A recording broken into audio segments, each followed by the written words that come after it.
اعوذ باللہ من الشیطان الرجیم بسم اللہ الرحمن الرحیم نحمدہ و نصلی علی رسولہ الکریم۔ پچھلے دنوں لاک ڈاؤن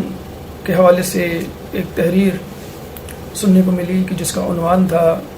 کرۂ ارض مرمت کے لیے بند ہے۔ جی ہاں، یہ سائن بورڈ، یہ تحریر آپ نے اکثر آفیسز، بلڈنگز، ریسٹورنٹس کے آگے لکھی ہوئی دیکھی ہوگی جو زیر مرمت ہوتے ہیں۔ یہ عبارت اس لیے لکھی جاتی ہے تاکہ مرمت کرنے والے مزدور اور ٹیکنیکل اسٹاف پوری یکسوئی کے ساتھ اس عمارت، اس جگہ کی مرمت یا تعمیر کر سکیں، اور دوسرے یہ کہ آنے جانے والے حضرات گاڑیوں کو نقصان بھی نہ پہنچے۔ یعنی آئزولیشن، لاک ڈاؤن یا تنہائی آپ کو مدد دیتی ہے کسی کام کو یکسوئی کے ساتھ کرنے کے لیے، لیکن لاک ڈاؤن، تنہائی اس سے بھی بڑھ کر ایک چیز ہے۔ ہم نے کسی زمانے میں ایک سیاستداں کا انٹرویو سنا، تو سیاستداں سے رپورٹر نے کہا کہ سنا ہے سرکار آپ کو جیل میں ڈالنے کی تیاری کر رہی ہے۔ ان صاحب نے مسکراتے ہوئے جواب دیا، یہ تو میرے لیے بڑی خوشی کی بات ہوگی۔ پوچھنے والے نے پوچھا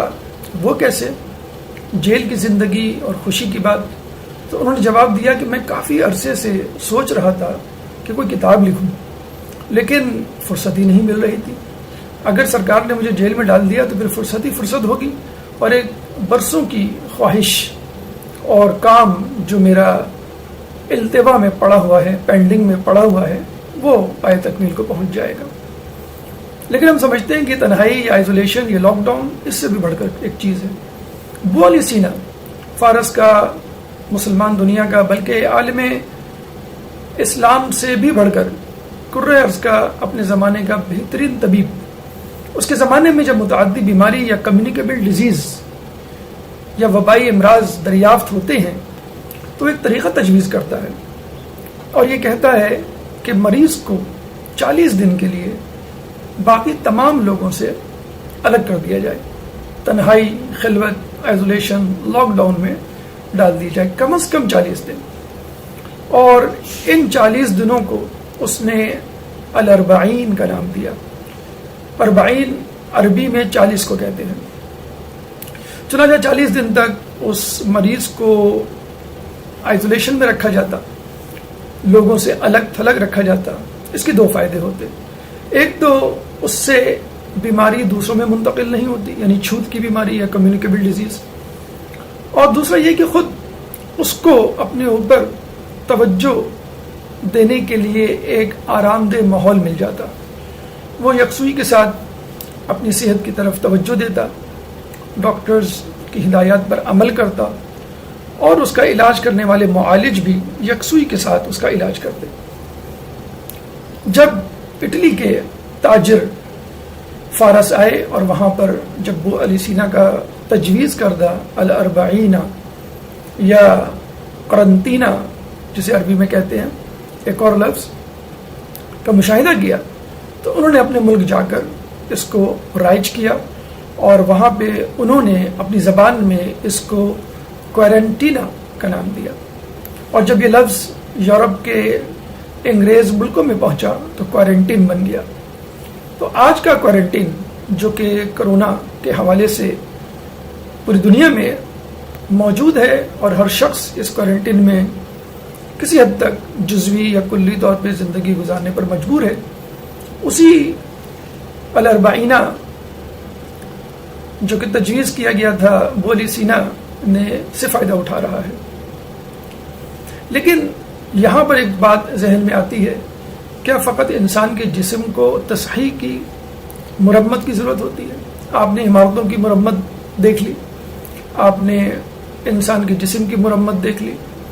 اور آپ نے یہ بھی دیکھ لیا کہ فرصت اور تنہائی اور خلوت جو ہے وہ انسان کو بہت سارے ایسے کاموں کی طرف متوجہ کر دیتی ہے کہ جس کے لیے اس کے پاس ٹائم نہیں۔ اب آئیے ایک حدیث کی طرف کہ جس میں رسول اللہ فرماتے ہیں کہ اگر انسان 40 دن تک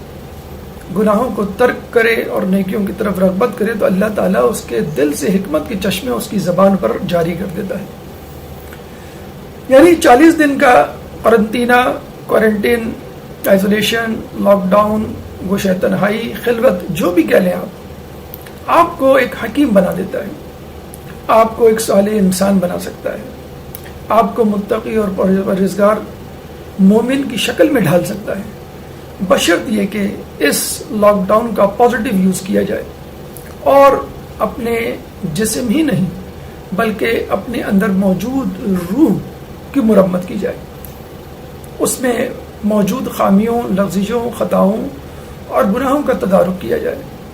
نیکیوں کی طرف، واجبات کی طرف، مستحبات کی طرف، تاکیدات کی طرف، نیک اعمال کی طرف رجوع کیا جائے۔ چنانچہ یہ کوارنٹین، الاربعینہ یا لاک ڈاؤن آپ کے لیے ایک رحمت ہے، اور اس کو زحمت سے رحمت میں فقط اسی وقت تبدیل کیا جا سکتا ہے کہ جب آپ اپنے جسم کے ساتھ اپنی روح کی بھی طہارت کا اور روح کے گناہوں کا سدباب اور علاج تلاش کریں۔ آئیے اپنی روح کی، اپنے نفس کی مرمت کیجیے، ورنہ آج آپ جس کمرے میں لاک ڈاؤن کی صورت میں